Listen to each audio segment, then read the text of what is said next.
The dust cloud rising from the parched earth looked like death approaching, and Vincent Harper knew it was coming for everything he had left.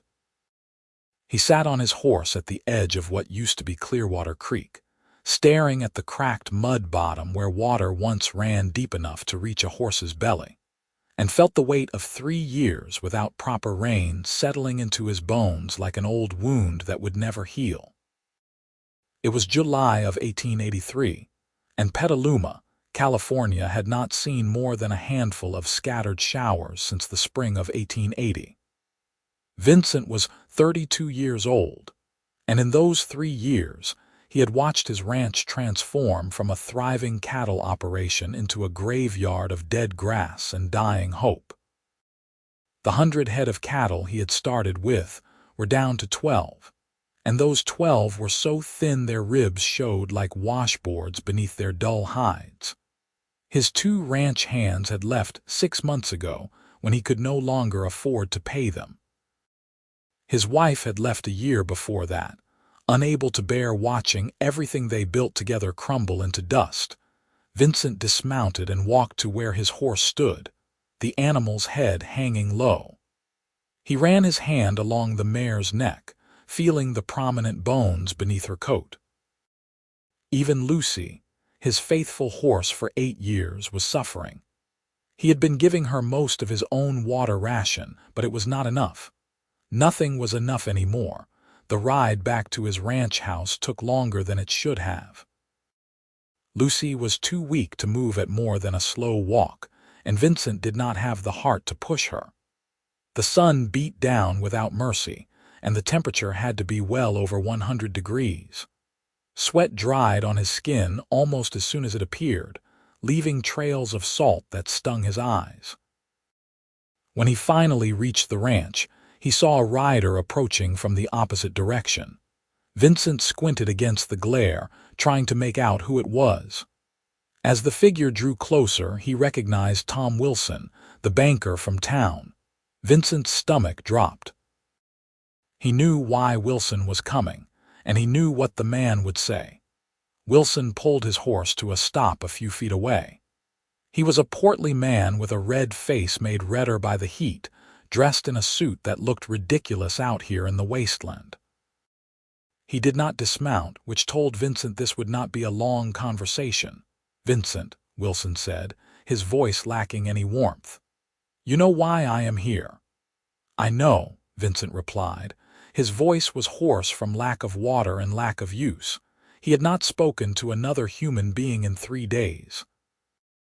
"The bank cannot extend your loan any further. We have been more than patient, given the circumstances, but we have our own obligations to meet. I need you to vacate the property by the end of the month. That gives you 2 weeks. Vincent nodded slowly. He had known this was coming, had felt it in his bones for months now. Still, hearing the words spoken aloud made them real in a way that cut deeper than he expected. This land had been his dream, his future, the place where he thought he would raise children and grow old.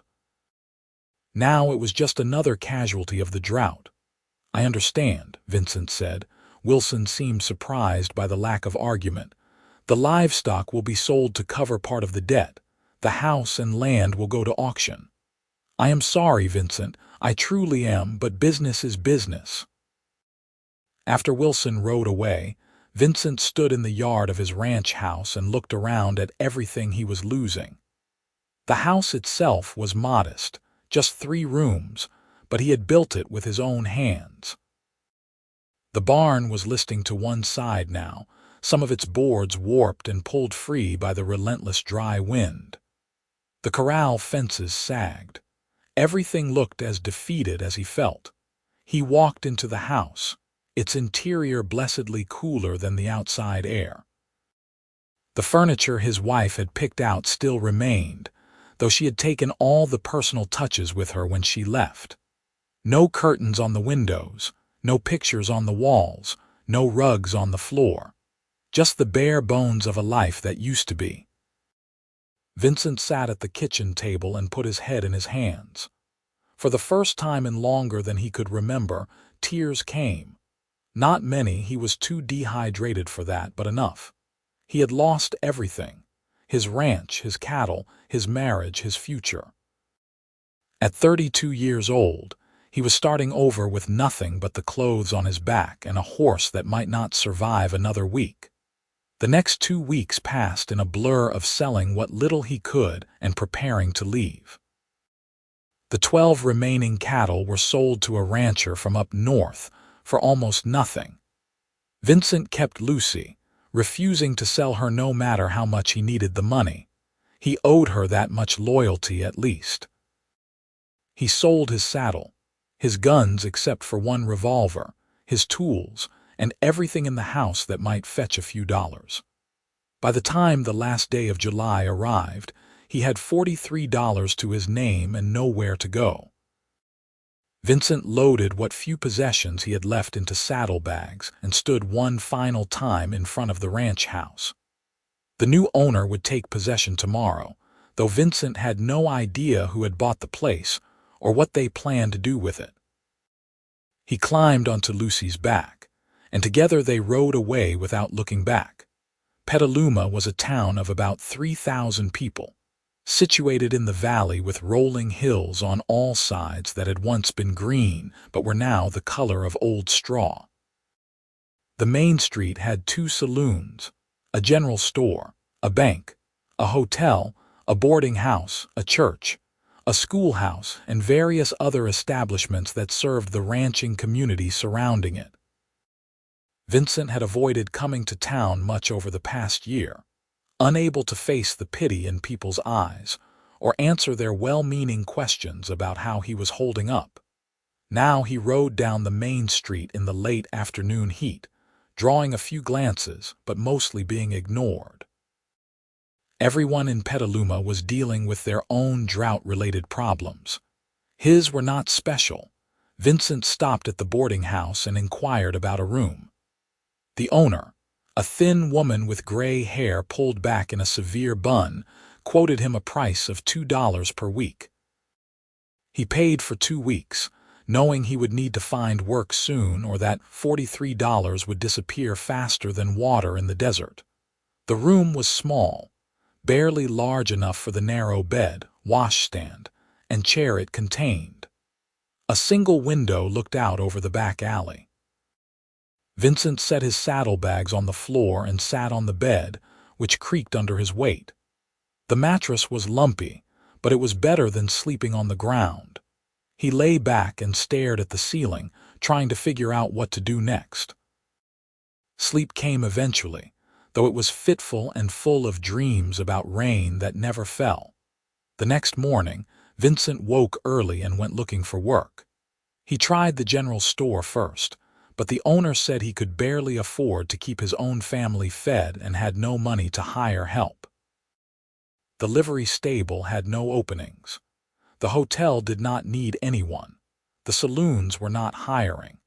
By midday, Vincent had exhausted every possibility in town and was beginning to feel the weight of desperation settling on his shoulders.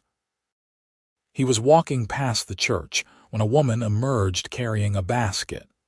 She was perhaps 28 or 29, dressed in a simple calico dress that had been mended in several places. Her dark hair was pulled back in a practical bun, and her face had the kind of beauty that came from strength rather than delicacy. She nearly ran into Vincent as she hurried down the church steps. "Oh, excuse me," she said, stepping back. Her eyes were a striking shade of gray-green, and they assessed him quickly before moving away. "My fault," Vincent said, stepping aside to let her pass. She nodded and continued on her way, her pace quick and purposeful. Vincent watched her go for a moment, then continued his own aimless wandering. He found himself at the edge of town, looking out at the brown hills and wondering if he should just keep walking. Maybe California was not the place to be anymore. Maybe he should head north to Oregon or Washington, where people said the rain still fell and grass still grew. But he had no money for such a journey, and Lucy was in no condition to travel that far. He was stuck here, at least for now. That evening, Vincent was sitting on the porch of the boarding house when he overheard two men talking as they passed by on the street. "I heard the widow Reynolds is looking for help," one said. "Her fence is falling down and she cannot fix it herself." "Good luck to anyone who takes that job," the other replied. "She has no money to pay with, lost everything when her husband died 2 years back. Still, someone ought to help her.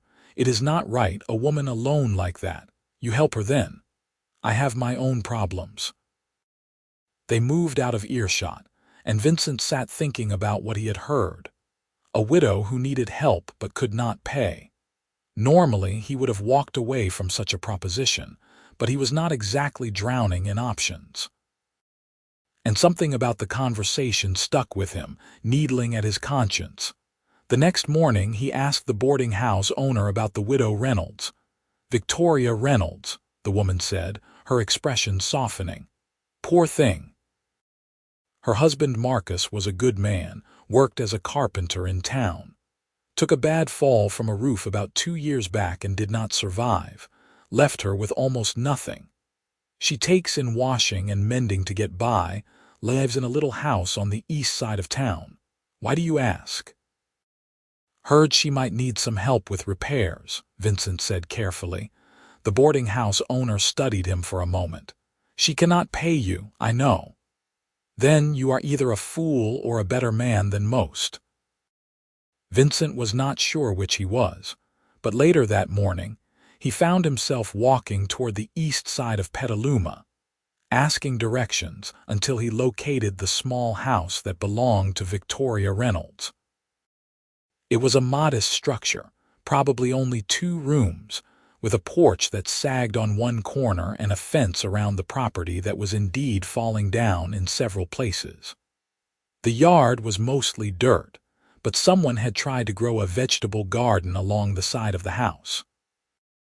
The plants looked as defeated by the drought as everything else. Vincent stood at the gate, suddenly uncertain about what he was doing here. But before he could turn around and leave, the front door opened and the woman from the church yesterday emerged. She stopped when she saw him, her expression wary. "Can I help you?" she asked. Vincent removed his hat. "Madam, my name is Vincent Harper. I heard you might need some help with your fence." Victoria Reynolds crossed her arms, her posture defensive. "I do not have money to hire anyone." "I am not asking for money," Vincent said. "I just thought I could help." Her eyes narrowed. Why? It was a fair question, and Vincent was not entirely sure of the answer himself. "Because I can," he said finally. "Because I have time and you need help." "It does not have to be more complicated than that."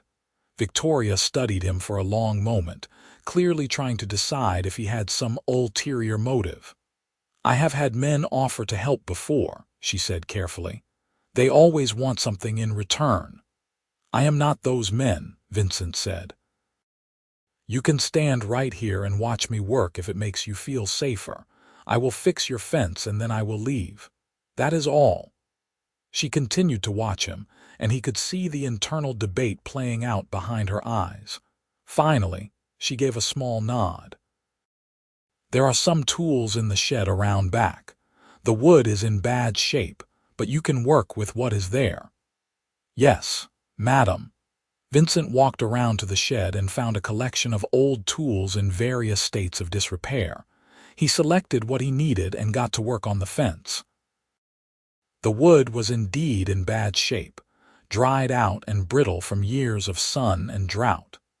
He did the best he could, reinforcing the posts that had come loose and reattaching boards that had fallen away. True to her word, Victoria stayed outside, hanging laundry on a line stretched between 2 posts in the yard. She glanced his way occasionally but did not speak. Vincent focused on his work, finding something meditative in the simple physical labor. It felt good to be doing something useful, to be fixing something instead of watching everything fall apart. By midday, the sun was brutal. Vincent's shirt was soaked with sweat, and he could feel the back of his neck burning despite his hat. He was used to hard work in the heat, but 3 years of poor food and stress had taken their toll. He felt lightheaded and had to stop to steady himself against a fence post. "You should take a break," Victoria called from the porch. "Come sit in the shade." Vincent did not argue. He walked to the porch and sat on the steps, grateful for the relief from the direct sun. A moment later, Victoria emerged from the house with a tin cup of water.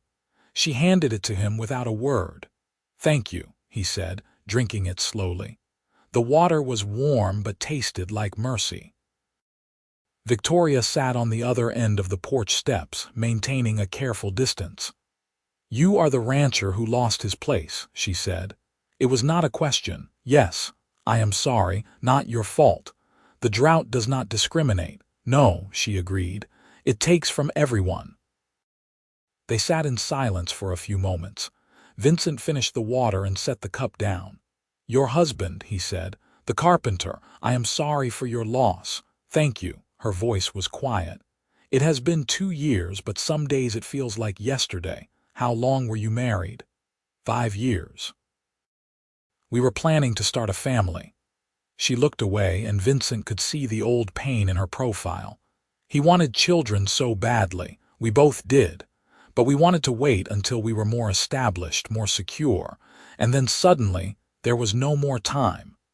Vincent understood that kind of regret. He and his wife had also talked about children but never quite got around to it. Too busy building the ranch, waiting for the right time. Now she was gone, remarried to a merchant in San Francisco, probably already starting the family she wanted with someone who could provide for her. "Do you have family?" Vincent asked. "My parents both passed when I was young. I have a brother in Colorado, but we have not spoken in years. Marcus was all I had." She turned to look at Vincent. "What about you? Parents are dead. I have a sister in Texas, but we do not write much." "I was married, but she left when things got bad. Cannot say I blame her." "I might," Victoria said, surprising him. "Marriage vows are supposed to mean something, for better or worse." Well, there was not much better, only worse. She held on longer than most would have. "That is a generous way of looking at it," Vincent shrugged. "Bitterness takes too much energy, and I do not have energy to spare these days." Victoria almost smiled at that. "I suppose that is wise." Vincent stood and put his hat back on. "I should finish that fence before the day gets any hotter." "It cannot get much hotter," Victoria said, but she did not try to stop him. He worked through the afternoon, taking occasional breaks in the shade when the heat became too much. Victoria went about her own work, bringing in the dry laundry, tending to her struggling garden, occasionally disappearing inside the house. By late afternoon, Vincent had done all he could with the fence. It was not perfect, but it was significantly more stable than it had been that morning. He returned the tools to the shed and walked around to the front of the house. Victoria was sitting on the porch, mending a shirt by the fading light. "I did what I could," Vincent said. "It should hold for a while." Victoria set down her mending and came to inspect his work. She walked along the fence line, testing the posts and boards. When she returned to where Vincent stood, she looked genuinely pleased. "You did good work," she said. "Thank you." "You are welcome." They stood there awkwardly for a moment, Vincent uncertain how to take his leave and Victoria seeming equally unsure of how to say goodbye. "Would you like some supper?" she asked suddenly. "It is not much, just beans and cornbread, but you must be hungry after working all day." Vincent was starving, actually. He had eaten only a small breakfast and nothing since. But he was also aware of how little she probably had. "I do not want to take your food. You just spent the entire day fixing my fence in this heat without asking for anything in return. The least I can do is offer you a meal." Her tone made it clear she would be offended if he refused. "Then I would be grateful," Vincent said. The interior of Victoria's house was simple but clean. The front room served as living space and kitchen combined, with a small table, 2 chairs, a wood stove, and a few shelves holding dishes and supplies. A curtained doorway led to what must be a bedroom in back. Everything was neat and well maintained, the home of someone who took pride in what little they had. Victoria heated up a pot of beans on the stove and served them alongside cornbread that she had apparently made earlier.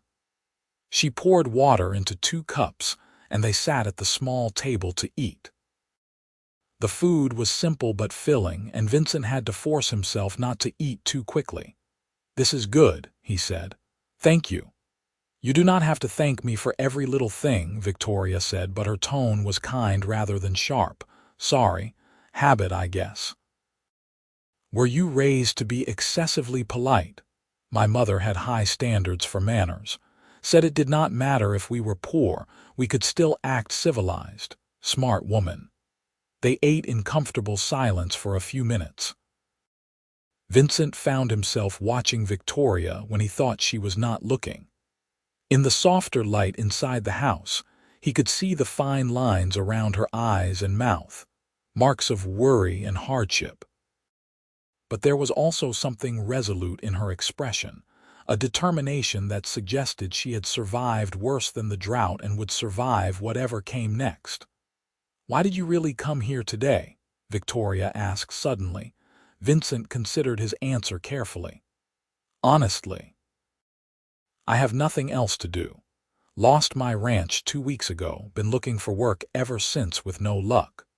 Heard someone mention you needed help, and I figured even if you could not pay me, at least I would be doing something useful instead of just sitting around feeling sorry for myself." "That is remarkably honest. No point in lying. Life is hard enough without that." Victoria nodded slowly.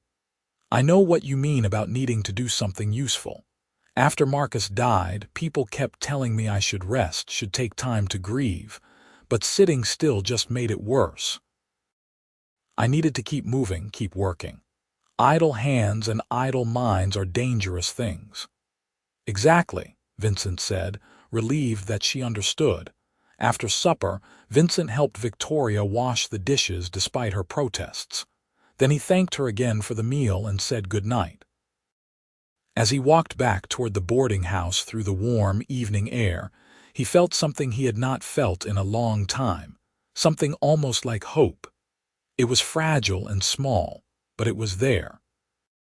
The next morning, Vincent found himself walking back to Victoria's house, almost without consciously deciding to do so. When he arrived, she was outside attempting to repair the sagging corner of her porch. She looked up when she heard his footsteps and seemed unsurprised to see him. "That porch needs more than one person to fix it properly," Vincent said by way of greeting. "Good morning to you too," Victoria replied, but there was amusement in her voice. "I suppose you are offering to help, if you will let me. I am beginning to think you are a glutton for punishment." "Probably," Vincent admitted, "but I meant what I said yesterday. Better to be doing something useful."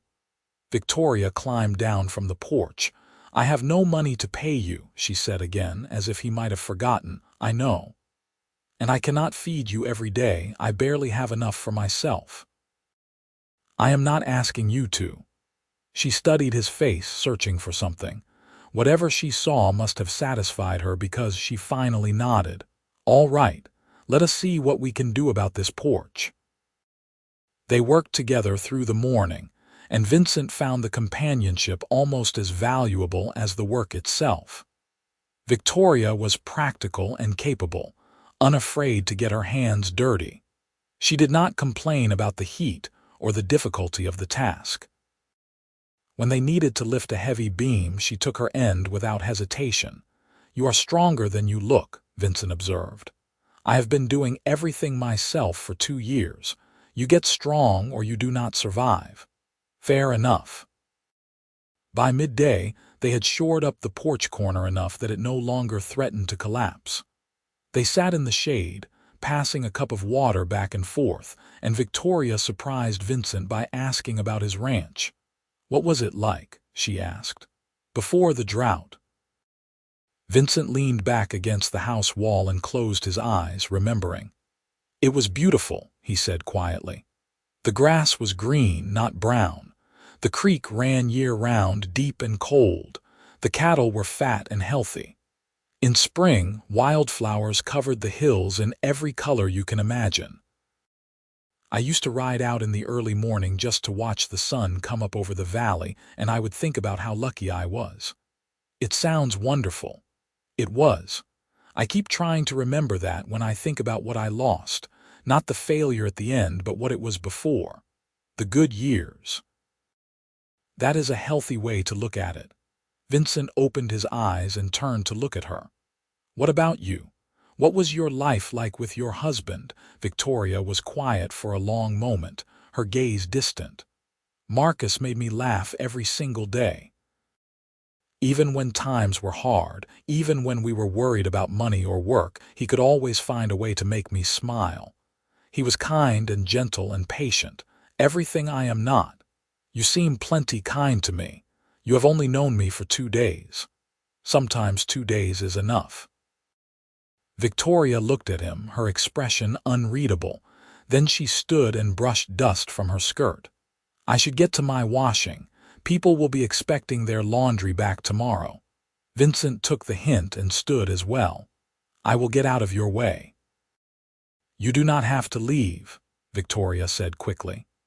"I just meant I need to work. You could stay if you want. There is always something that needs fixing around here." So Vincent stayed, finding small projects to occupy himself while Victoria washed clothes in a large tub in the yard. They did not talk much, but the silence was comfortable, the kind that comes from two people who are at ease in each other's presence. Over the following weeks, a routine developed. Vincent would come to Victoria's house most mornings and find work to do. He repaired the shed roof, fixed the gate, built a better drainage system for her washtub. In return, Victoria would occasionally share a meal with him, though Vincent always made sure not to take more than his fair share of her limited food. They talked while they worked, sharing stories about their lives. Vincent learned that Victoria had been born in Pennsylvania, had come west with her parents when she was 12. They had settled in Sacramento, where her father worked as a clerk until he died of pneumonia. Her mother followed him 6 months later, some said from a broken heart. Victoria had worked as a seamstress until she met Marcus, who had swept her off her feet with his optimism and his dreams of building a good life together. Victoria learned that Vincent had grown up on a small farm in Missouri, had come to California in 1875 chasing the dream of land and opportunity. He had worked as a ranch hand for several years, saving every penny until he had enough to buy his own place. He had married Eliza in 1878, and for a while everything had seemed perfect. Then the drought came and took it all away. "Do you hate her?" Victoria asked one day.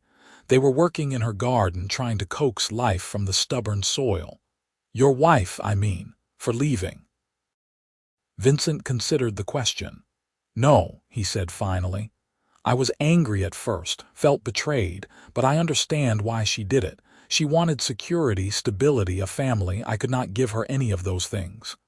Still, she made vows. So did I. Vows to provide for her, protect her, give her a good life. I failed at all of that. The drought was not your fault. Tell that to Eliza." Victoria was quiet for a moment, digging in the hard earth with a small spade. "Marcus and I used to talk about how we would handle hard times," she said. "He would always say that as long as we had each other, we could weather any storm. I believed him. And then he died, and I learned that some storms you have to weather alone. You seem to be doing a good job of it. I am surviving. That is not the same as doing well." Vincent understood that distinction all too well. As August turned to September, the heat showed no signs of breaking. If anything, it seemed to intensify. The whole town felt like it was holding its breath, waiting for relief that never came. Vincent's money was running low despite his frugal habits. He still had not found paying work, and the $2 per week for his room was eating through his savings faster than he liked to think about. One evening he was sitting on the boarding house porch when the owner came out and sat beside him. "I heard you have been helping the widow Reynolds," she said. "Yes, madam. People are talking about it." Vincent tensed. "Talking how?" "Mostly good things. Saying it is decent of you to help her out when she cannot pay you, but some folks are implying there might be more to it than that." "There is not," Vincent said firmly. "She needed help and I gave it, that is all." The boarding house owner patted his arm. "I believe you. And for what it is worth, I think you are doing a good thing. That girl has had a hard time of it. She deserves some kindness." "She does," Vincent agreed. "Just be aware that people watch everything in a town this size. And a man and a woman spending time together, married or not, that is fodder for gossip whether anything improper is happening or not." Vincent nodded, understanding the warning. But when he showed up at Victoria's house the next morning as usual, he could not bring himself to care what people thought. He was not doing anything wrong, and neither was she. If the town busybodies wanted to create scandal where none existed, that was their problem. Victoria seemed to have heard the same gossip, however, because she brought it up as they worked on replacing some rotted boards in her windowsills. "People are talking about us," she said without preamble. "I know." "Does that bother you?" "Does it bother you?" I asked first. Vincent set down his hammer and looked at her directly. "No, it does not bother me. I know the truth of what is happening here, and so do you. What other people choose to believe is their business." Victoria smiled slightly. "Good answer. What about you? Does it bother you?" 2 years ago, it would have. I would have been mortified, would have probably asked you to stop coming around just to avoid the scandal. But I have learned that reputation does not put food on the table or fix a broken fence. You have been kinder to me than almost anyone in this town, and I am not going to turn away your help because some people have dirty minds. Also a good answer." They went back to work, and the subject was not raised again. But something had shifted between them, some acknowledgement that what they had, friendship or companionship or whatever it was, mattered more than the opinions of others. In mid-September, a minor miracle occurred. It rained. Not much, just a brief afternoon shower that lasted maybe 20 minutes, but it was the first real rain Petaluma had seen in months. Vincent and Victoria were working in her yard when the clouds rolled in, dark and heavy with promise. The first drops fell, fat and warm, spattering in the dust. They both stopped and looked up at the sky. "Rain," Victoria whispered, as if saying it too loud might scare it away. The shower intensified, and within moments they were both soaked. Victoria started to laugh, a sound of pure joy that Vincent had never heard from her before. She spread her arms and turned her face up to the sky, letting the rain wash over her. Vincent found himself laughing too, caught up in the moment. When the rain stopped as quickly as it had started, they stood in Victoria's muddy yard looking at each other. Victoria's hair had come loose from its bun and hung in wet strands around her face. Her dress was plastered to her body. She looked happier than Vincent had ever seen her. "That was wonderful," she said, still smiling. "It was," Vincent agreed. Their eyes met and held, and for a moment Vincent felt something pass between them, something electric and undeniable. He saw Victoria feel it too, saw her smile fade as a different kind of awareness entered her expression. The air between them seemed to thicken, charged with possibility. Then Victoria looked away, breaking the moment. "I should get inside and change into dry clothes," she said, her voice carefully neutral. "Right. Of course." Vincent left shortly after, his mind churning as he walked back to the boarding house. He was attracted to Victoria. He could not deny it anymore, but he had nothing to offer her. No money, no prospects, no security. She had already survived one loss. She did not need to tie herself to a man who was broken and empty. Over the next few weeks, Vincent tried to create some distance between himself and Victoria. He still came by to help with work around her property, but he made the visits shorter, less frequent. He was more careful about the conversations they had, keeping things light and impersonal. If Victoria noticed the change, she did not comment on it directly, though he sometimes caught her watching him with a puzzled expression. In early October, Vincent's money finally ran out. He could not pay for another week at the boarding house, and the owner reluctantly told him he would have to leave. Vincent packed his few belongings, saddled Lucy, and prepared to move on. He was not sure where he would go. Maybe he would head north after all, try his luck in Oregon. But before leaving town, he felt he owed Victoria a proper goodbye. He rode to her house late in the afternoon and found her hanging laundry in the yard. She looked surprised to see him on horseback with his saddlebags packed. "You are leaving," she said. "It was not a question."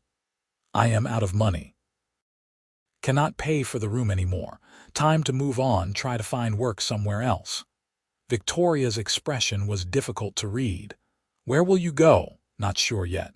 Maybe north." "I see." They stood looking at each other, and Vincent struggled to find the right words.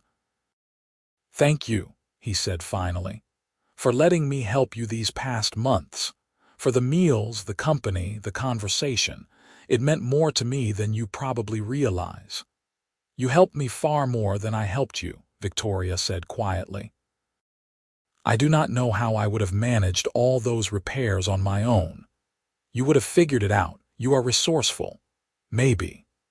Another long silence stretched between them.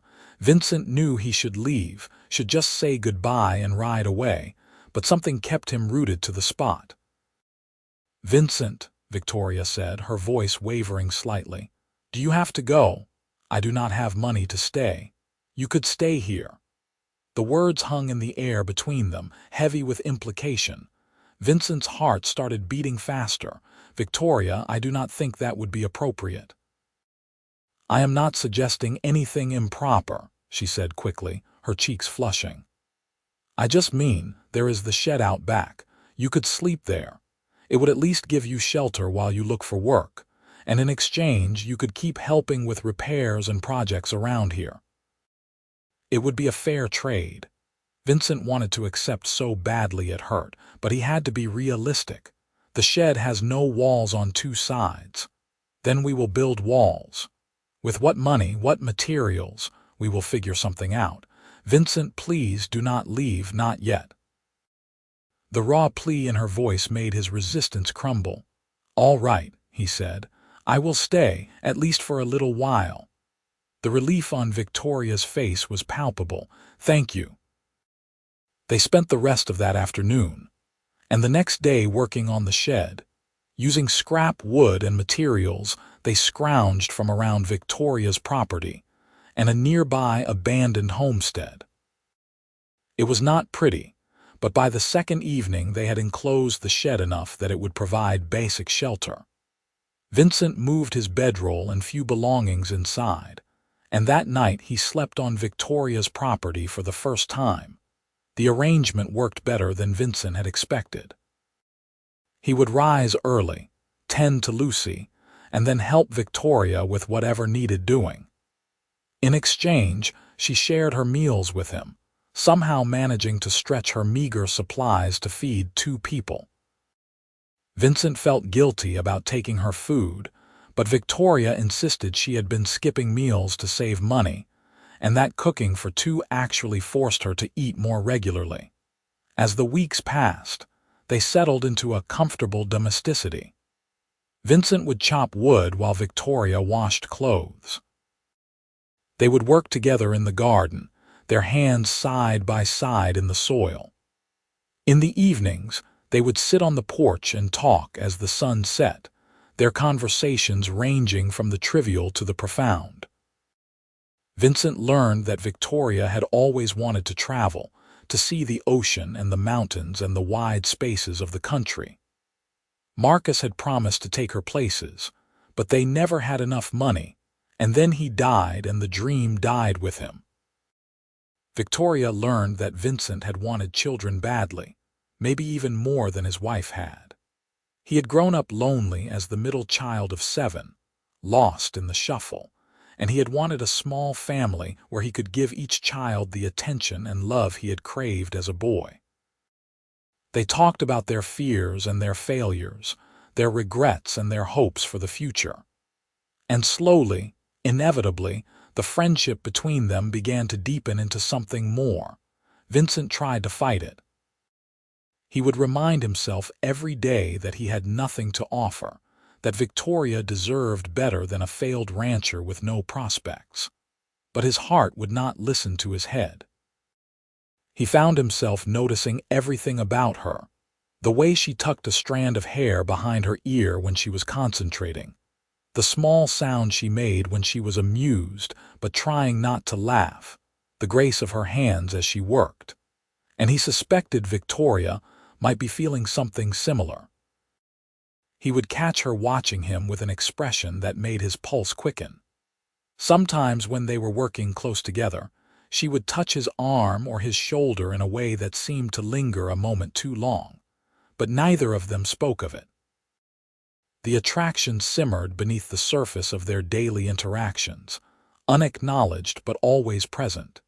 In November, Vincent finally found some paying work. A rancher on the outskirts of town needed help moving cattle to a new grazing area, a 2-week job that would pay $15. It was not much, but it was something. Vincent took the job and was gone for the entire 2 weeks, sleeping in a tent with the other ranch hands and working from dawn to dusk. He found himself missing Victoria with an intensity that surprised him. He missed her voice, her laugh, the way she challenged him when she disagreed with something he said. He missed the companionable silences and the feeling of being needed. The 2 weeks felt like 2 months. When he finally returned to Victoria's house, she was in the front yard repairing a tier in a sheet. She looked up when she heard Lucy's hooves, and the smile that lit her face made Vincent's chest tight. "You are back," she said, setting down her mending and standing. "I am back," Vincent confirmed, dismounting. They stood looking at each other, and Vincent saw in her eyes that she had missed him too. The realization gave him a surge of hope that was both thrilling and terrifying. "How was the work?" Victoria asked. "Hard, but good. I got paid." He pulled the $15 from his pocket, suddenly struck by an idea. "We should celebrate. Let me take you to dinner." Victoria's eyes widened. "Dinner in town, at the hotel restaurant. They serve a decent meal from what I hear." "Vincent, you should save that money. You need it." "I need to eat, and so do you. And we deserve one nice meal after months of scraping by. Please, Victoria, let me do this." She hesitated, and Vincent could see her practical nature warring with her desire to accept. Finally, she nodded. "All right, thank you." "Meet me at the hotel at 6 o'clock, Vincent said. "Give you time to finish your work and get ready." That evening, Vincent cleaned himself up as best he could, washing at the pump and shaving carefully. He put on his one good shirt, the only one without patches or tears. When he walked to the hotel at 6 o'clock, his stomach was full of nervous energy that had nothing to do with hunger. Victoria was waiting outside, and Vincent nearly stopped in his tracks when he saw her. She was wearing a dark blue dress he had never seen before, one that must have been saved for special occasions. Her hair was styled differently, pulled back but with soft curls framing her face. She looked beautiful in a way that made his throat tight. "You look lovely," Vincent said, his voice coming out rougher than he intended. Victoria blushed. "This was my best dress. I have not had occasion to wear it in a long time." Well, I am glad you wore it tonight.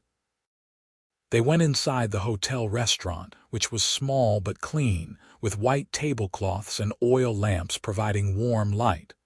The other diners glanced at them with interest, and Vincent knew they would be the subject of gossip tomorrow. But tonight, he did not care. They ordered beef stew and bread, luxuries after months of beans and cornbread. When the food arrived, Victoria closed her eyes and inhaled deeply, savoring the smell. "I had forgotten what real meat tastes like," she said. They ate slowly, making the meal last, talking between bites. The conversation flowed easily as always, but there was something different about tonight. Maybe it was the setting, more formal than their usual porch talks. Maybe it was the way Victoria looked in that blue dress. Whatever it was, Vincent felt like they had crossed some invisible line. After dinner, they walked slowly back toward Victoria's house through the cool evening air. The sky was clear, stars bright overhead. They walked close together, their hands occasionally brushing, neither pulling away. When they reached Victoria's front gate, they stopped.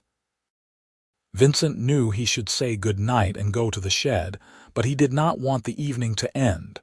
"Thank you for dinner," Victoria said softly. "It was wonderful. Thank you for coming with me." They stood facing each other in the starlight, and Vincent felt his heart pounding. He wanted to kiss her so badly, but he was afraid of pushing too hard, afraid of ruining what they had. "Vincent," Victoria said, her voice barely above a whisper. "What are we doing?" "What do you mean? This? Us?" "I feel like we have been dancing around something for months now, and I am tired of pretending I do not feel it." Vincent's breath caught. "What do you feel?" "Like I am falling for you. Like I have been falling for you for weeks, maybe longer.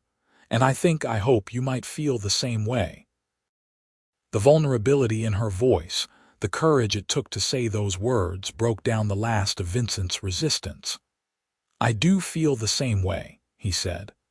"I have been trying not to, trying to convince myself it was a bad idea, but I cannot help it. Victoria, I think about you all the time.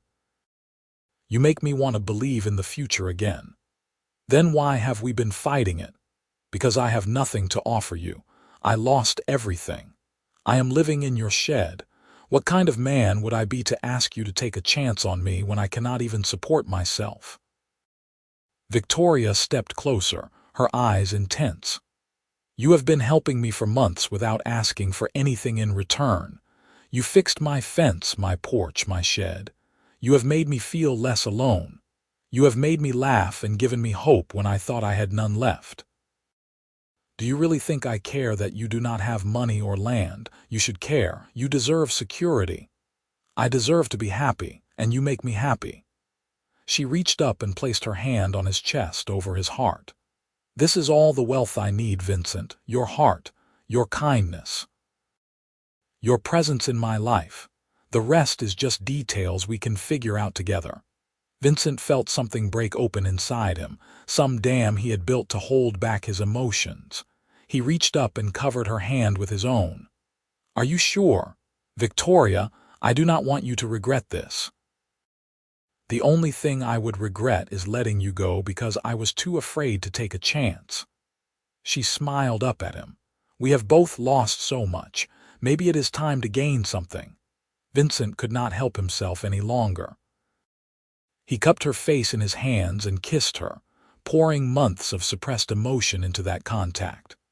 Victoria kissed him back with equal intensity, her arms wrapping around his neck, pulling him closer. When they finally broke apart, both breathing hard, Victoria rested her forehead against his. "Stay with me," she whispered. "Not in the shed, with me, in the house, as my partner, my companion. Maybe eventually as my husband if we both want that. But for now, just stay. Victoria, people will talk. Let them talk. I am tired of living my life based on what other people think. I want to live for myself, for us." Vincent pulled her close, holding her tight. "Then I will stay. For as long as you will have me." They kissed again, softer this time, full of promise rather than desperation. When they finally went inside, Vincent helped Victoria light the lamps, and they sat together on her small sofa, his arm around her shoulders, her head resting against his chest. They talked late into the night, making plans, sharing dreams, building the foundation of a future together. The next morning, Vincent moved his belongings from the shed into Victoria's house. It was not much, just his bedroll and saddlebags, but the gesture felt significant. He was no longer a temporary visitor. He was home. The town did talk, of course.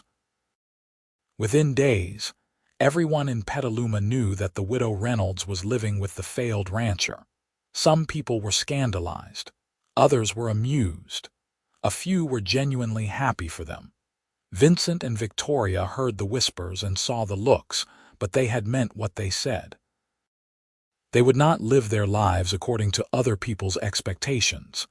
Vincent continued to look for work, taking whatever odd jobs he could find. Victoria kept taking in washing and mending. Together, they scraped by, pooling their meager resources and supporting each other through the ongoing hardship of the drought.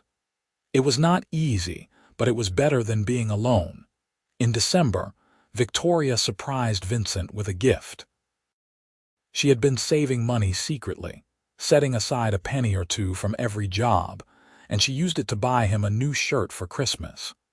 It was simple, just plain cotton, but it was new and whole and made specifically for him.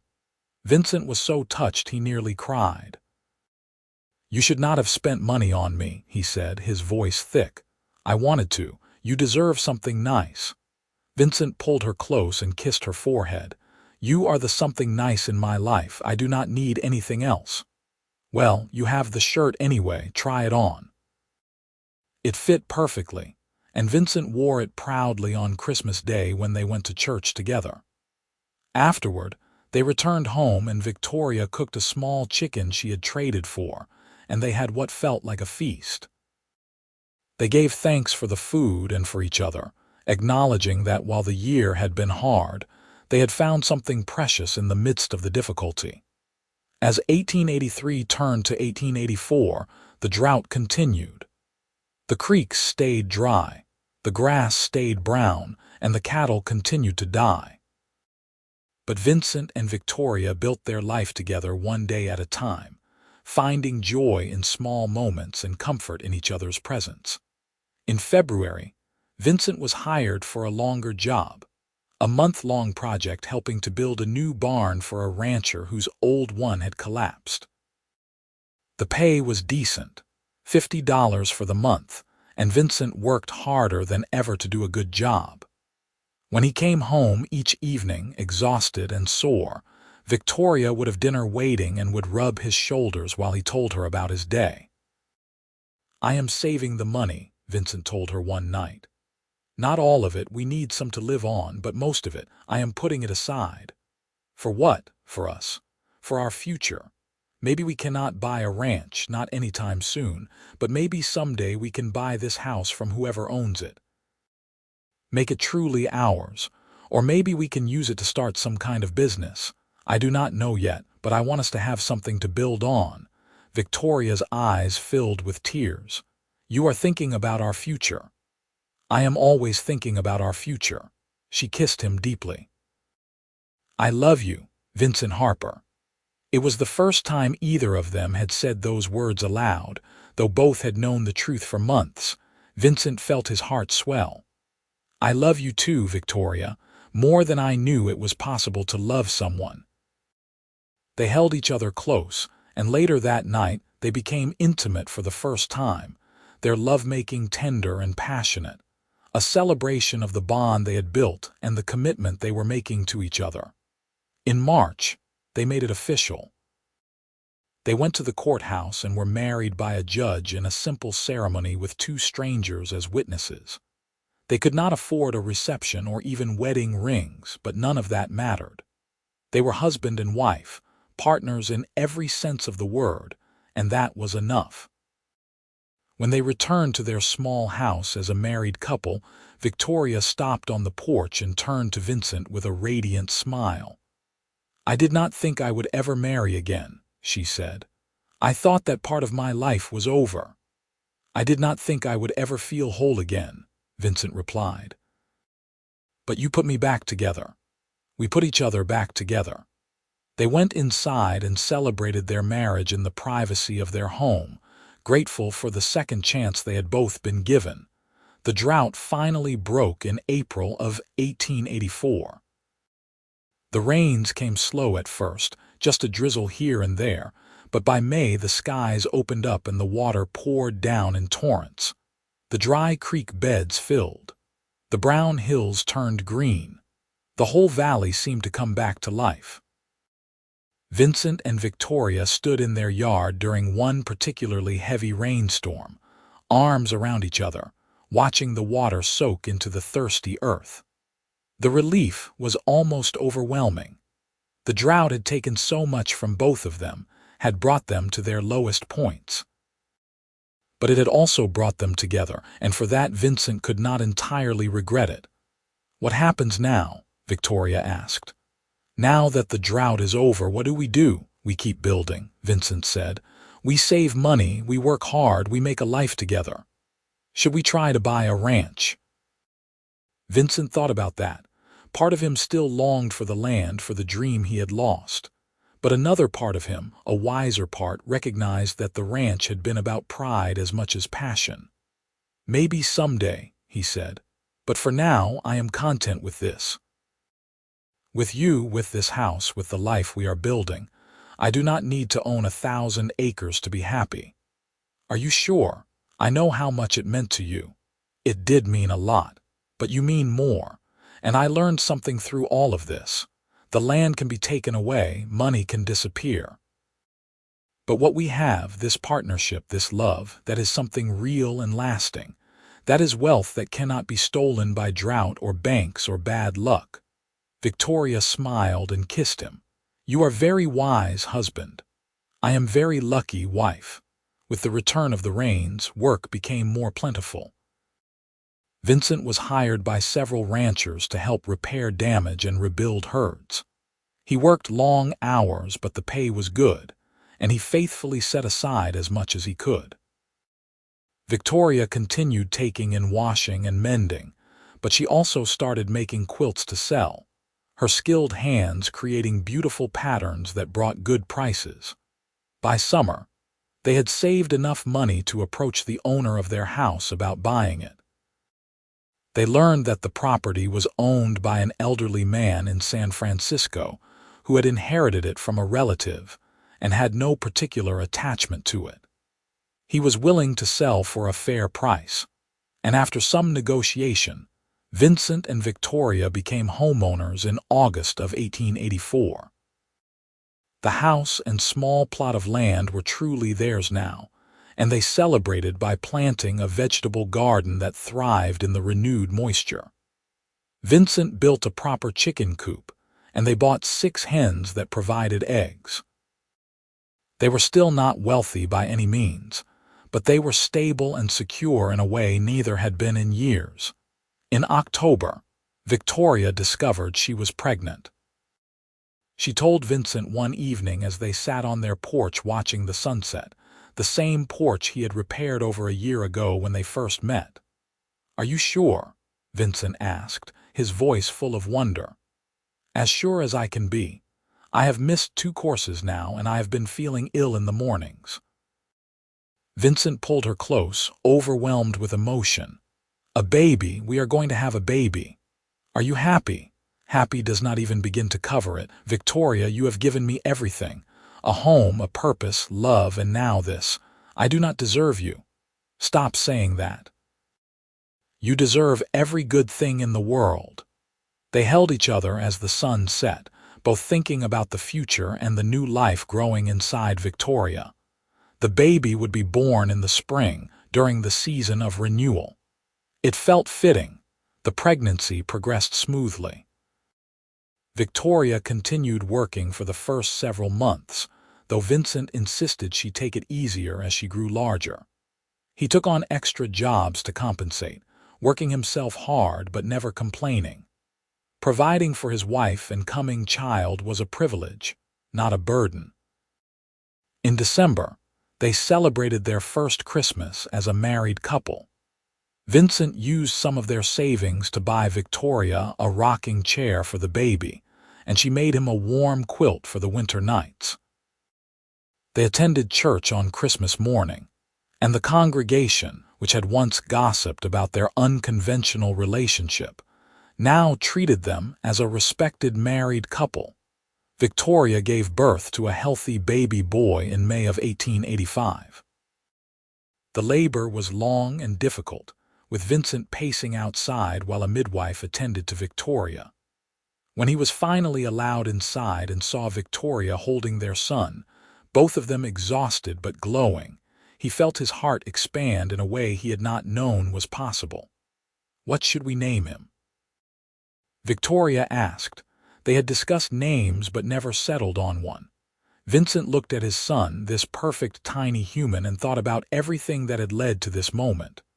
The loss, the struggle, the unlikely meeting, the slow building of love and trust. "Marcus," Vincent said. "After your first husband. He was a good man and he would have wanted you to be happy. This way, we honor his memory and acknowledge that he was part of your story, part of what made you the woman I love." Tears streamed down Victoria's face. "Are you certain?" "I am certain." So the boy was named Marcus Vincent, carrying the legacy of both the man who had loved Victoria first and the man who loved her now. The baby thrived, growing strong and healthy, filling their small house with his cries and his presence. Vincent proved to be a devoted father, rising in the night to walk with the baby when he cried, changing soiled cloths without complaint, singing rough lullabies in his off-key voice. Victoria would watch him with their son and feel overwhelmed with love for both of them. As Marcus grew from infant to toddler, Victoria and Vincent continued building their life together. Vincent took on more regular work, eventually becoming the go-to carpenter in Petaluma after word spread about his skill and reliability. Victoria started teaching sewing classes from their home, passing on her skills to other women while earning extra income. In 1887, Victoria became pregnant again. This pregnancy was easier than the first, and in early 1888 she gave birth to a daughter they named Margaret Alina. The little girl had her mother's gray-green eyes and her father's dark hair, and she completed their family in a way that felt perfect, with 2 children and growing businesses. Vincent and Victoria were busier than ever. But they made sure to carve out time for each other, to remember what had brought them together. Sometimes in the evenings after the children were asleep, they would sit on their porch just as they used to, talking about their days and their dreams. "You ever think about your ranch?" Victoria asked one such evening. Marcus was 3 years old and Margaret was a few months old, both sleeping peacefully inside. "Sometimes," Vincent admitted, "but not with regret anymore. That was a different life, a different version of me. I am not that man anymore." "Who are you now?" "I am a husband and a father, a carpenter, a man who knows what really matters. The ranch was about what I could build alone, proving I could succeed. This life we have is about what we built together. It is so much better." Victoria reached for his hand. "Do you remember what I told you that first night? Your heart is all the wealth I need." "I remember. I did not understand it then, not fully. I thought you were just being kind, but you were telling me the truth. Love is the only wealth that matters, the only thing that lasts. And we are very wealthy indeed." "We are." They sat in comfortable silence, watching the stars come out, their hands linked, their hearts full. As the years passed, Vincent and Victoria watched their children grow. Marcus became a curious, energetic boy who loved helping his father with carpentry projects. Margaret was quieter, more thoughtful, with a talent for drawing and an imagination that created elaborate stories. Vincent and Victoria loved them fiercely, giving them the stable, loving home both parents had dreamed of providing. In 1890, Vincent was offered a partnership in a construction business by a man who had been impressed with his work. It was a significant opportunity, a chance to build something substantial. Vincent discussed it at length with Victoria, and together they decided to accept. The risk was manageable, and the potential rewards were significant. The business prospered. Vincent proved to be not just a skilled carpenter, but also a good businessman, fair and honest in his dealings. Within a few years, the company had a solid reputation and steady income. They were able to afford a larger house, though they kept their original home as a rental property, unable to let go of the place where their story had truly begun. In 1895, Victoria became pregnant unexpectedly with their third child. She was 39 years old, and neither she nor Vincent had planned on more children. But when the baby arrived, a boy they named Thomas Robert, they welcomed him with joy. He was a surprise blessing, completing their family in a way they had not known was missing.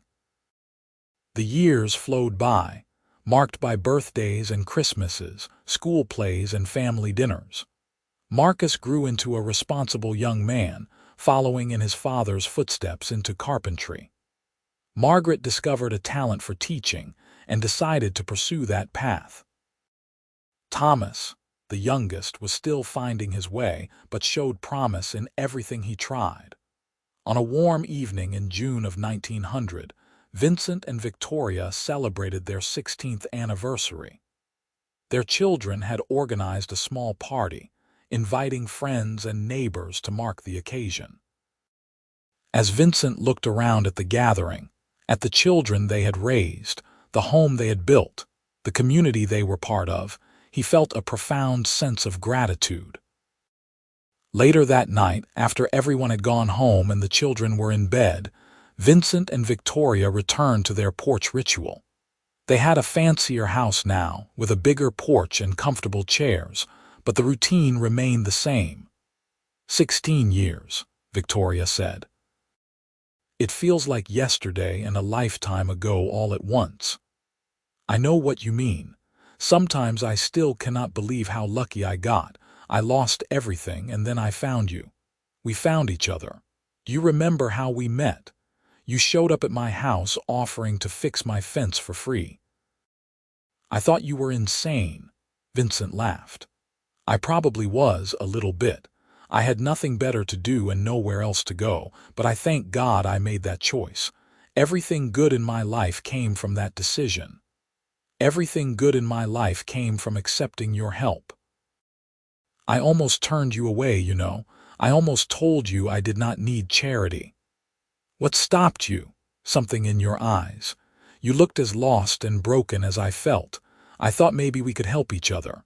I had no idea how right I was. Vincent took her hand, his thumb tracing familiar patterns on her skin. Your heart is all the wealth I need. You told me that, and it changed my life. It made me realize that I had been chasing the wrong things, measuring my worth by the wrong standards. You taught me something too. You taught me that it is possible to love again after loss, to trust again after betrayal, to hope again after despair. You gave me a second chance at life. We gave each other second chances. They sat in the warm night air, surrounded by the sounds of crickets and the distant barking of a dog. Inside, their children slept safely. Tomorrow would bring new challenges and new joys as every day did, but tonight was for remembering, for honoring the journey that had brought them to this moment. You have any regrets? Victoria asked. Vincent considered the question carefully. I regret the pain, the struggle, the years of hardship. I regret what the drought did to so many people, but I cannot regret the path that led me to you. Every loss, every failure, every desperate moment was a step toward finding you and building this life. So no, I do not regret it. I would live through it all again if it meant ending up here. That is how I feel too. Losing Marcus was the worst thing that ever happened to me, and I will always carry that grief. But it opened the door for you to enter my life, and loving you has been the greatest gift I could have received. Vincent pulled her close, and they watched the stars wheel overhead. Two people who had lost everything and found something infinitely more valuable in each other. Their story had begun in dust and desperation, but it had transformed into something beautiful and enduring. As Victoria rested her head on his shoulder, Vincent thought about the cowboy he had been all those years ago, riding away from his failed ranch with nothing but $43 and a dying horse. That man had thought his life was over, that he had nothing left to give or receive. He had been so wrong. The wealth he had been seeking, the success he had been chasing, it had all been an illusion. Real wealth was sitting beside him, was sleeping inside the house, was woven into every moment of the life they had built together. Real wealth was love and family and partnership. Real wealth was knowing that no matter what tomorrow brought, they would face it together. "I love you," Vincent said softly. "I love you too," Victoria replied. "Always and forever." They sat on the porch until the stars faded, and the first light of dawn began to brighten the eastern sky. Two souls who had saved each other. Two hearts that had proven to be all the wealth either of them would ever need. Their story, born from loss and hardship, had become a testament to the transformative power of love and the unshakable strength of two people committed to building something beautiful from the ashes of their broken pasts. And as the sun rose on a new day, Vincent and Victoria rose with it, ready to continue writing their story together one day at a time, for whatever years remained to them. They had started with nothing but their hearts, and in the end, that had been everything.